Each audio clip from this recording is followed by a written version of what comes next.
थाली का जो थाली है जितना भी साफ करो, ये जो एकदम अभक्ष्य भोजन हो गया, मांस शब्द में गया। कोई प्राणी का हत्या किया ना, वो मांस है ना वहाँ पर, वो फैक्ट्री से आए तब से उसको नया बर्तन है। लेकिन अगर वहाँ किसी भी समय अगर मांस वहाँ पर रखा है तो ये जो वेजिटेरियन भक्त के लिए वो अपवित्र है, वो बर्तन अपवित्र है। वहाँ पर ये बर्तन पवित्र नहीं है, ये बर्तन साफ नहीं है, इतना नहीं, साफ नहीं ऐसे नहीं पहुँचेगा। साफ नहीं तो अभी मट्टी लगाया था, कुछ लगाया था, इसीलिए वो साफ करो हो जाएगा। हाँ, वो जो गंदा है वो साफ हो जाएगा। लेकिन जो अपवित्र है, अब वो पवित्र बनने में इतना आसान से पवित्र नहीं होता है। इससे अच्छा बर्तन ही त्याग देगा, उसको पवित्र करने के लफड़ा में नहीं जाएगा। उसको कोई गौंत लगा करके, गोबर लगा करके, अब क्या क्या है पवित्र करने का, होम यज्ञ आदि करके पवित्र करोगे, क्या करोगे। तो वो प्योर वेजिटेरियन वाला के लिए वो बर्तन क्या है, अपवित्र है, वो निर्मल नहीं है। अब वही बर्तन वेजिटेरियन वाले के लिए, नॉन वेज वाले के लिए, मांसाहारी के लिए, बेचारा बर्तन, ये बर्तन को क्या दोष है। और ये बर्तन किसके लिए पवित्र, किसके लिए अपवित्र, ये किसके लिए निर्मल, किसके लिए जो निर्मल। जो मांस को टुकड़ा यहाँ रखे, अब बेचारे देखते हैं अब ये बर्तन कभी भी वो हाथ नहीं लगाएगा, चाहे इसको जितने भी साफ करो, जो भी करो, उसको ये उसके हृदय में ये पवित्र हो गए।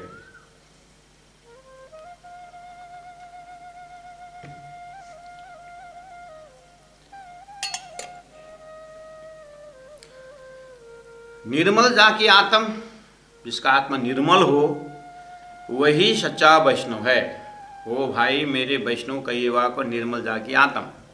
तो आत्मा की निर्मलता, आत्मा की पवित्रता, सार्वभौम्य मान्यता क्या है कि आत्मा अनिर्मल तब होता है, आत्मा अपवित्र तब होता है, ये आत्मा अपने संबंधी मालिक परमात्मा को भूल जाता है तो आत्मा अपवित्र होता है। आत्मा की निर्मलता उसके मालिक से, आत्मा के मालिक परमात्मा को संबंध भूल जाता है तो वो आत्मा अनिर्मल हो जाता है। वो आत्मा, वो भूलन का दाग जो है, जीव ईश्वर को भूल जाए तो शास्त्रों में जीव अगर ईश्वर को भूल जाए तो ये जीव अपवित्र हुआ। वहां की परिभाषा, वहां खड़े होकर के आत्मा की निर्मलता और पवित्रता की बात हो रही, प्यारे सुंदर शब्द। इसलिए वैष्णव 9 अंग जिन्हें वश में किया, अर्थात ज्ञानेन्द्रिय में भी अपने इष्ट के नाम उच्चारण हो, कर्म इंद्रियों से भी परमात्मा का ही काम हो, वो वैष्णव 9 अंगों को वश में किया। और खाली वश में करने से नहीं होगा,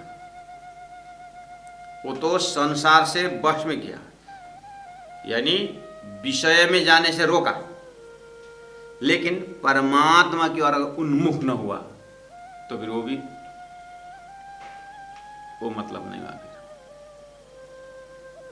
एक तो वश में होगा भी नहीं और फायदा भी नहीं। ये गुणांग तो साधन है, इसे तो परमात्मा को प्राप्त करना, अनुभव करना। निर्मल जाकी आत्मा, इसका मतलब आत्मा दूषित होती है, आत्मा में दाग लग जाता है, वो है परमात्मा को, अपने सोर्स को भूलने का दाग, वो है अनिर्मलता, अपवित्रता। निषेधने ग्रह प्रेमाशो, आप आरजी बोलते हैं सुबह, निषेधने ग्रह प्रेमाशो, आगे निषेधन ग्राह्य प्रेम श्री युगल स्वरूप के चरण निर्मल होने यही सौ और धाम वर्णन। तारतम्य ने निर्मलता को परिभाषा कैसे दी?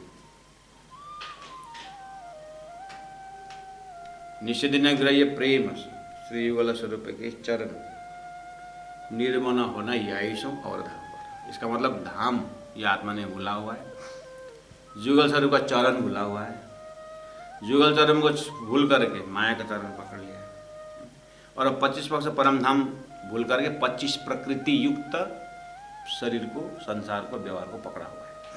पूरा अपोजिट हुआ।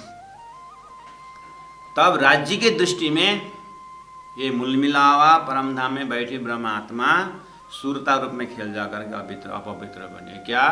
जलचर मिला, जलचर हुए, वहीं के बने हुए।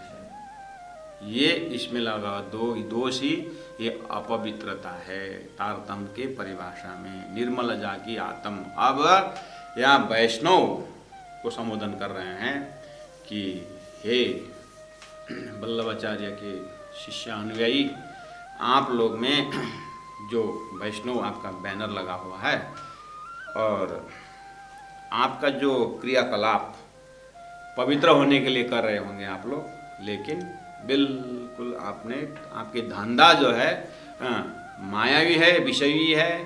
और आप आद्य गुरु ने आत्मा का जो संबंध खुराक दिया था वो आपने शरीर में घटा करके बिल्कुल अनर्थ कर रहे हैं। इसीलिए ये नहीं चलेगा। वल्लभाचार्य ने जो इष्ट श्री कृष्ण पकड़ाए हैं, मेरा आद्य गुरु श्री देवचंद्र जी महाराज ने भी कृष्ण पकड़ाए और श्री सद्गुरु महाराज को भी परमात्मा ने माधुर्य भाव की बात की है। अनन्य पराधा सदा प्रेम लक्षण भक्ति पकड़ाए हैं। आपके भी आद्य प्रवर्तक वल्लभाचार्य ने माधुर्य भाव से श्री अनन्य भक्ति से कृष्ण भक्ति पकड़ाए हैं, जो आप में कुछ गड़बड़ दिखाई दे रहा है। और रसरास के प्रेम में बंशी के नाद पर काल माया को शरीर छोड़ करके योग माया को पकड़ाया है और आप उस रास में काल माया को शरीर लेकर के जा रहे हो। ये खतरनाक घंटी है। बहुत सारे ऐसा डिफेक्ट दिखाई दे रहा है। बात खुल के बताना नहीं होता है, बात संकेत किया जाता है।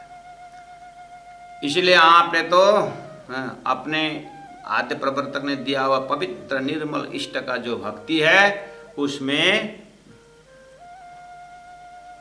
लव में आपने लस्ट बना दिया है। इसीलिए शरीर भी अशुद्धि और पूरी तरह आपके आत्मा में अपने गुरु परंपरा से अपने जो धर्म जो ज्ञान दिया हुआ है, जो लक्ष्य दिया, उसे आप च्युत हो चुके हैं। इसलिए निर्मल जाके आत्मा, आपके आत्मा निर्मल नहीं दिखाई दे रहा है। तो कहने का मतलब है परमात्मा को भूलना ये आत्मा में लगा हुआ दोष, ये अनिर्मलता, अपवित्रता और किधर होने चाहिए।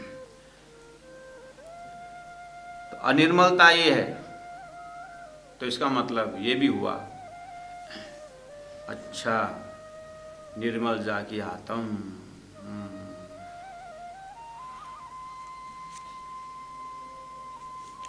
तो अपने मालिक को याद करें। अब यहाँ अगर यही परिभाषा से आगे बढ़ेंगे तो जीव की इष्ट मालिक नारायण है, ईश्वरीय आत्मा का मालिक अक्षर है और परम धाम के ब्रह्मात्मा का मालिक अक्षरातीत है।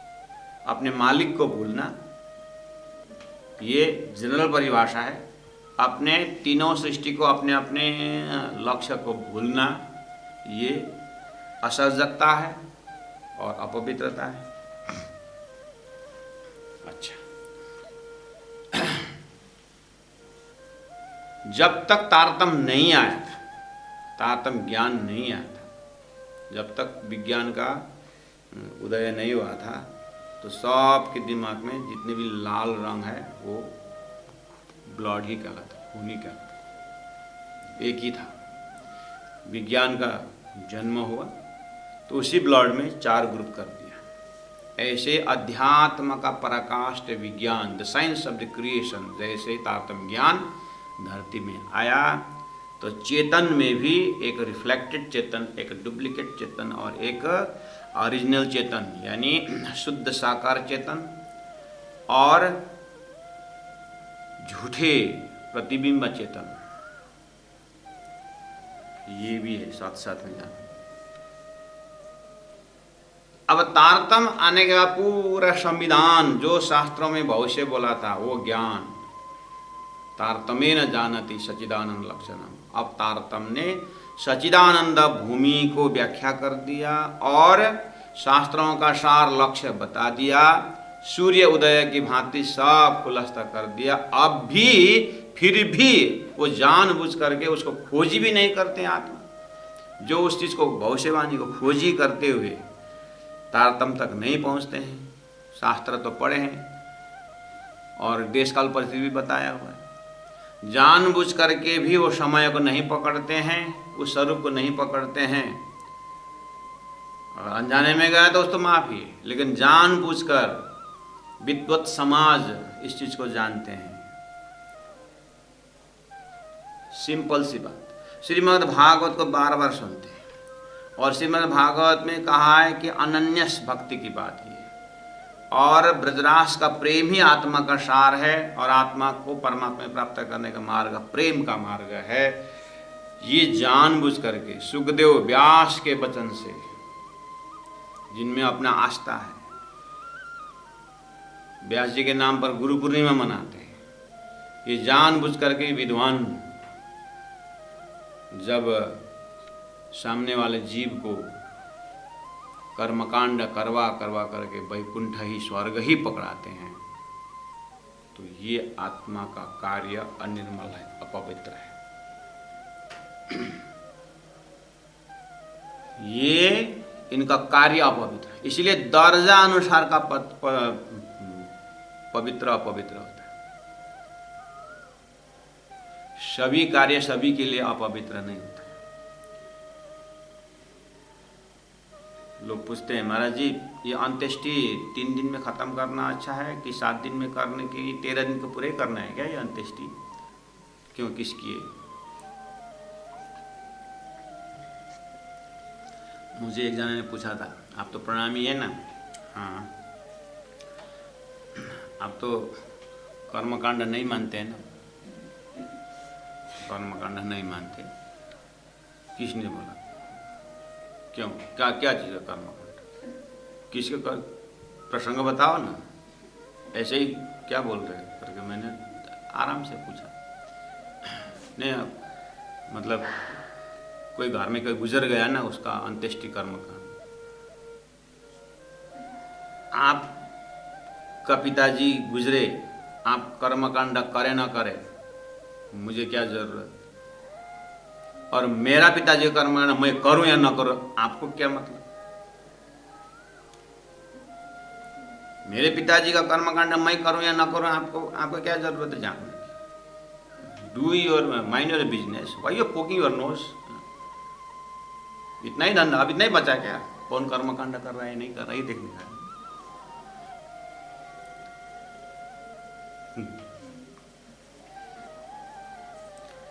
तो पूछते हैं लोग कि कितने दिन में करना चाहिए। मैं तो देखिए, अब कितने भाई लड़का है, कितने लड़के पिताजी का? 4 भाई। क्या क्या करते हैं? एक तो बिल्कुल सन्यासी है, एक भजन भक्ति में लगा हुआ है, और एक जना तो पूरा ऋषि पुत्र बोलते हैं और शिशि पुत्र है एक तो, और एक ठीक ठीक ही है ऐसा वैसा। अच्छा तो एक काम करना, जो ठीक ठीक है ना, उसको 13 दिन लगाना, 13 दिन उसे नियम में रख देना, वो क्रिया उसमें, और गीता सुनाना, कुछ को सुनाना। और जो एक सन्यासी हुए निकले है ना, उसको उसी को पूछना वो कितना दिन करेगा। और जो एक शिशि पुत्र है ना, बोला ना आपने, उसको 13 महीना लगाना, कर्मकांड 13 महीना लगाना उसको। 13 महीना तक पिताजी का कार्य करते रहे, तो कम से कम 13 महीना घी और दूध खा के, घी और चावल खा के बैठेगा केले के पत्ते में, तो सुधरेगा ना? 13 महीना में नहीं सुधरेगा।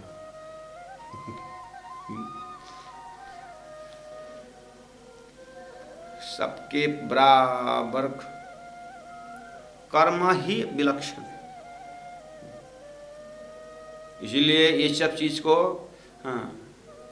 बातून्य अर्थ में जान करके ज्ञानी वहां से निकल जाता है। सबके लिए जरूरी है, मैंने बोला ना। इसलिए हाथी के दांत दिखाने का और खाने का होता है। सामने वालों को पिताजी ही गुजर गए, अब उसको कर्म क्रिया काज करना है, तो 13 दिन तो कम से कम बढ़िया है ना।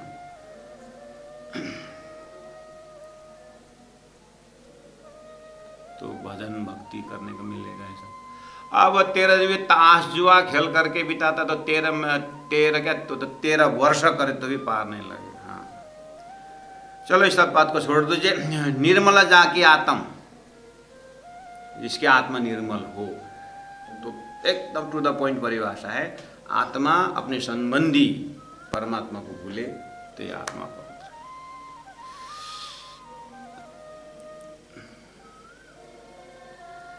और नीच कर्म के निकट न जाओ। अब नीच कर्म, हाउ डू यू डिफाइन कर्म? ये कर्म अच्छा है, ये कर्म बुरा है।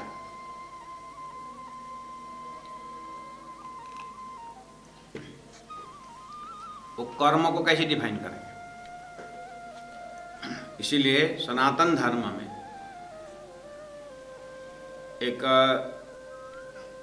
एक आदर्श, एक डिमार्केशन लाइन है। वेद और स्मृति ग्रंथ, इतिहास पुराणम च, ये जो वेदों में जो परिभाषा दी है, धर्म की परिभाषा, कर्म की परिभाषा, वो सब ऋषि और मंत्र दृष्टाओं ने परमात्मा के ही संदेश से लोक उत्थान के लिए, समाज उत्थान के लिए, समुदाय को विकास के लिए, प्रत्येक व्यक्ति को अस्तित्व से जुड़ने के लिए जो एक प्राइमरी लेवल शुरुआत में जो कर्म पकड़ाए हैं, कर्म का परिभाषा वहाँ पर दर्शाया गया, उसको देख करके चलना, उसी में सनातन धर्म जीवित है। एक सनातन शब्द से लेकर, और वो जो अपौरुषीय ग्रंथ है, 5000 वर्ष पुराना है कि 10,000 वर्ष पुराना है कि वो मतलब नहीं, जब भी हो, जब जगे तब सवेरा, वो कितने पुरानी है वो लिखा हुआ है, उसका टेंशन की विषय नहीं। लेकिन वो मेरे जीवन में कितना फायदाजनक है, मेरे अपने लाइफ स्टाइल में, इतना उतना धन धन्ना, इस लोक में भी धन्य धन्य हो और पारलौकिक जीवन में भी सफल हो, ऐसा जो नियम बताया हुआ है। इसका मतलब इसीलिए उन वेदों में, उन ऋषियों ने लोक उत्थान के लिए और वर्ण व्यवस्था से प्रकृति की सृष्टि में परमात्मा ने सृष्टि बनाई, परमात्मा ने शास्त्र दिया, परमात्मा ही आकर के नियम बना रहे, इसीलिए वो इसको भी नजर रखना है। वहां पर कुछ आइडिया मिलता है, इसीलिए उसका भी सार भगवान श्री कृष्ण ने गीता में रख दिया है। विधि कर्म और निषेध कर्म, करने का जो कर्म, उसके बाद कॉमन सेंस भी दिया है। प्रत्येक व्यक्ति को कॉमन सेंस भी दिया हुआ है, शास्त्र भी है। इसीलिए शास्त्रदिष्टम गुरुवाक्यम तृतीयम च आत्मनिश्चय, ये त्रिविध होना चाहिए। शास्त्र दृष्टम, शास्त्र को देखना है अकेले अपनी बुद्धि से नहीं। शास्त्र दृष्टम गुरुवाक्यम, गुरु के सानिध्य बैठ करके शास्त्र देखना है। गुरु भी मिले, शास्त्र भी मिले, और शास्त्र द्वारा, शास्त्र की बातों को गुरु ने पूरा, परमात्मा, गुरु साक्षात परब्रह्म है, गुरु परमात्मा का ही स्वरूप है, उस आस्था से गुरु के मुख से सुने। उसके बाद तृतीयम च आत्मा निश्चयम, उसके बाद अपने कॉमन सेंस यूज करना पड़ेगा।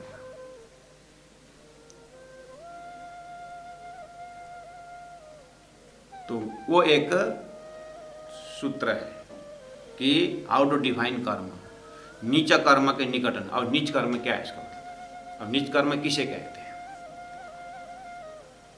ये भी दर्जानुसार को नीच कर्म है। सभी कर्म सभी के लिए नीच नहीं होता है। इसलिए गहनो कर्म न गति, ये कर्म की परिभाषा बहुत विचित्र।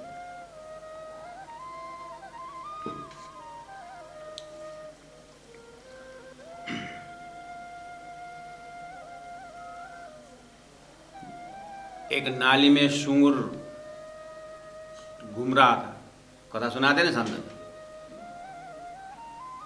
नारद जी पहुंचे, ओए सूंगर स्वर्ग जाएगा? बेचारा सूंगर ने आवाज तो सुनाई दिया, लेकिन ऊपर देखा नहीं, वो व्यस्त था। आवाज किसकी आ रही उसकी तरफ नहीं देखा, वो व्यस्त था नाली में। तो फिर दोबारा, ऐ सूंगर स्वर्ग जाएगा? मैं तेरे को स्वर्ग ले जाएगा तो मैं लेने आया हूँ। सूंगर बोलता है मुख उठाए बिना, वहां मेरा लायक को खुराक मिलता है?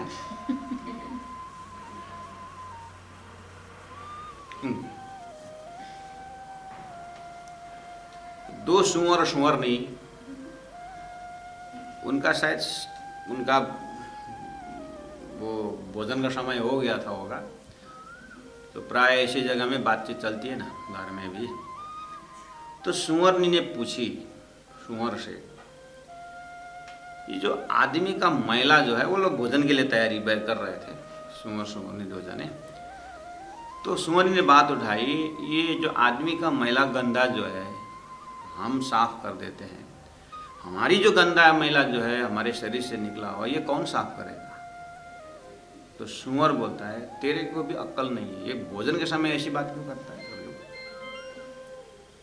भोजन के समय ऐसी बात क्यों करता है? सूअर का भोजन क्या है? भोजन के समय ऐसे अपवित्र बात मत करो बोलता है? और हमारे दृष्टि से हंसी आती है। तो इसका मतलब हमें होश में है कि हमारा वो खाने का लायक चीज़ नहीं, वो खाना हमारा अपवित्र है। इसका मतलब पवित्र अपवित्र विवेचन है ना हमारे में, तो अब लगाएं बीच विवेचन कि किस कर्म, कैसे कर्म को नीच कर्म बोलेंगे। तो नीच कर्म को उल्टा भी होगा, तो फिर ऊंचा कर्म या पवित्र कर्म, शुद्ध कर्म होगा ऐसा। तो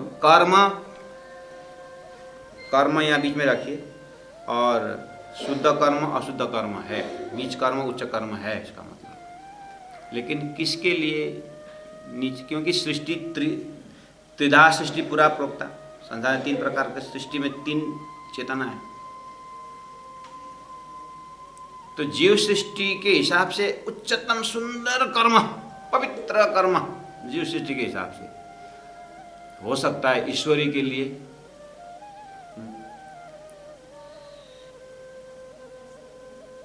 हो सकता है, ईश्वरी के लिए वो कर्म ठीक ही हो सकता है। जीव का तो अब आगे वो उससे उत्तम कर्म है ही नहीं उसके दिमाग।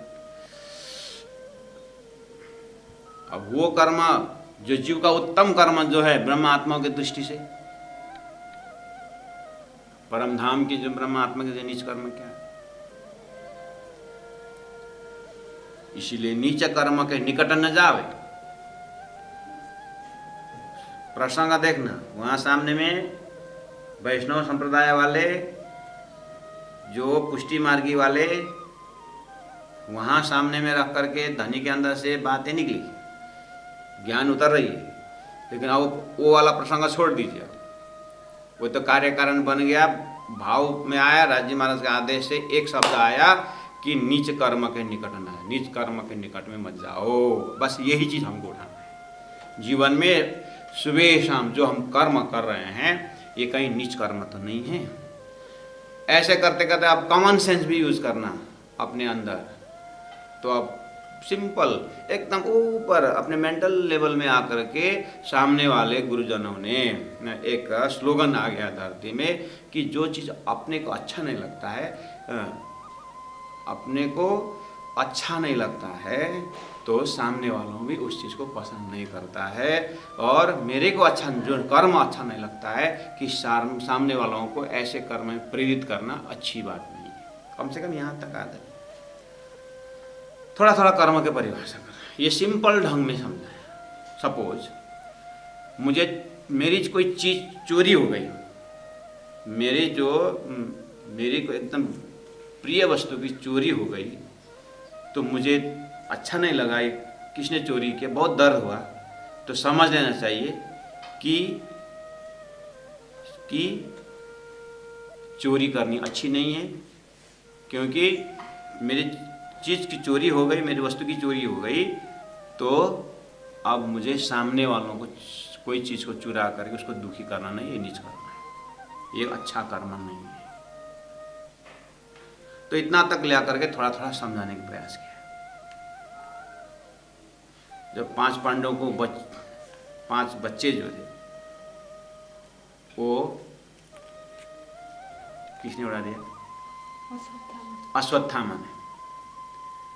और अब द्रौपदी दुखी हो गई। अब उसको बदला लेने के लिए जब आगे बढ़े तो अश्वत्थामा को पकड़ कर तो ले आए। अब आप पूछते हैं द्रौपदी जी अब क्या किया जाए? बोले इसको छोड़ दीजिए। मैं जिस तरह से पुत्र वियोग में मैं रो रही हूं, इसकी माँ जो है, उसकी माँ कृपी,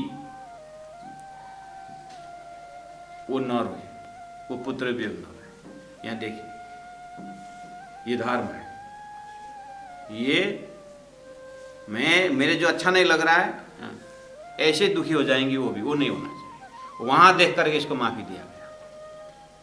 उसकी माँ को देखते हुए, माँ की अवस्था को, पुत्र वियोग की कैसी अवस्था होती है एक माँ समझ रही है, इसलिए इतना नीच कर्म को भी माफी कर दिया गया। तो इन इतिहासों के पन्ना से, घटनाओं से हम थोड़ा सा हृदय में कर्म कॉन्सेप्ट को समझ सकते हैं। जो मुझे अच्छा नहीं लगता, अब मुझे जो अच्छा लगता है सामने को भी अच्छा लगता है करके हम कुछ हद तक, हाँ सुंदर सा, मुझे सिगरेट पीनी अच्छी लगती है, सामने वालों को प्रेरित करो यहाँ, इसलिए तो कर्म गड़बड़ हो जाता है फिर कुछ हद तक व्यवस्थित।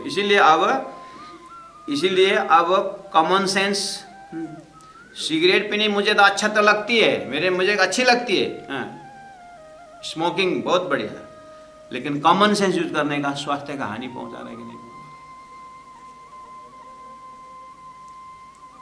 मेरे जो नॉर्मल स्टेटस है उसे मुझे गिरा रहा है कि उठा रहा है, उसको भी मूल्यांकन पर।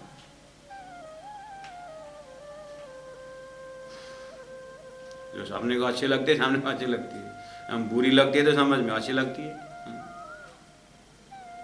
अब ये परिभाषा,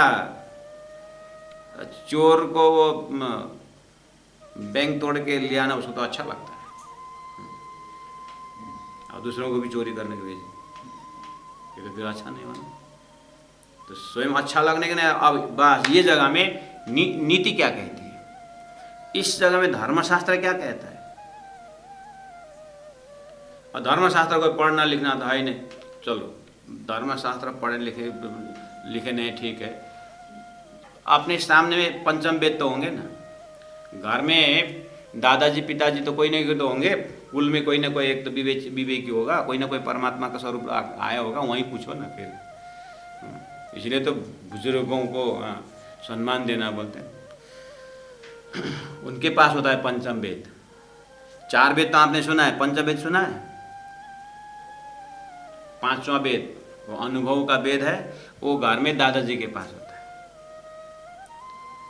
15 साल 20 और 25 साल के तो 2 भाई घर में, हम ऐसा फैक्ट्री खोलेंगे, ये खोलेंगे, वो खोलेंगे, ऐसा पूरा सलाह कर रहे हैं। बगल में उसके दादा ग्रैंड फादर सुन रहे हैं, ये लोग फैक्ट्री तो डाल रहे हैं, रॉ मटेरियल कितने दूरी में, मार्केट कहाँ क्या करने का है, वो बात तो निकलता ही नहीं। तो दादाजी हम लोग ऐसे ऐसे विचार कर रहे हैं, ऐसा ऐसा विचार रखे।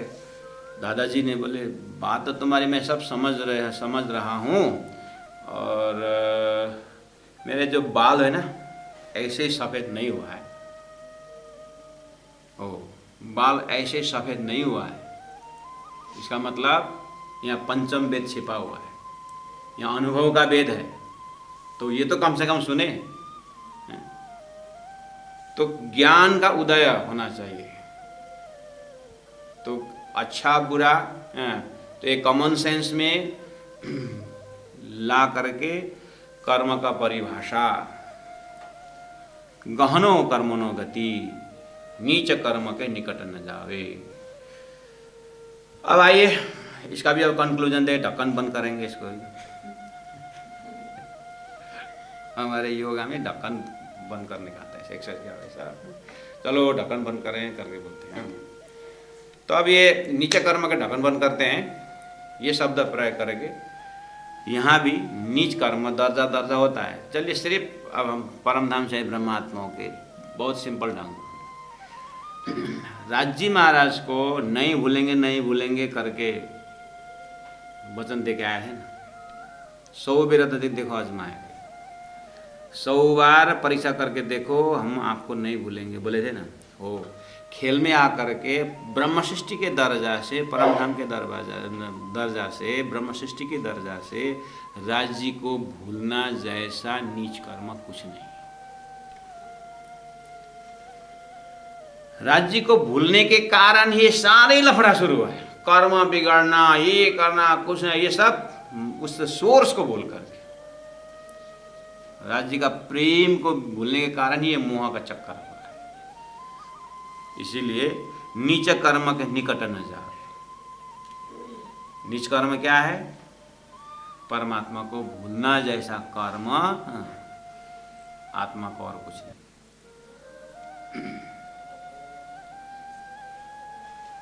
चले ना, नीच कर्म के निकट न जाए। ठीक है, ब्रह्मात्माओं के लिए राज्य को भूलना है, नीच कर्म है। राज्य को भूलेंगे नहीं, ब्रह्मात्मा जाए पहचान भाई पार ब्रह्म। अब राज्य को पहचान ही नहीं हुए, तब तो फिर देखिए वो तो माफी है। क्लास में सब फेल हो गए, नो टेंशन, लेकिन वही बगल वाला फर्स्ट होता है, वो फेल होता है, तो यहाँ पर कुछ गड़बड़। ऐसे ही राज्य ने ब्रजमंडल में सब भूले, नो प्रॉब्लम। रासमंडल में सब भूले, नो प्रॉब्लम।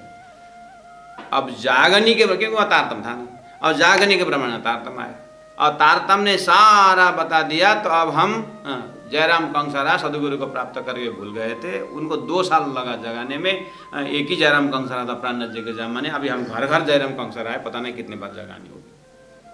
तो हमारी आत्मा यानी परात्मा के दर्जा से देखें तो राज्य को भूल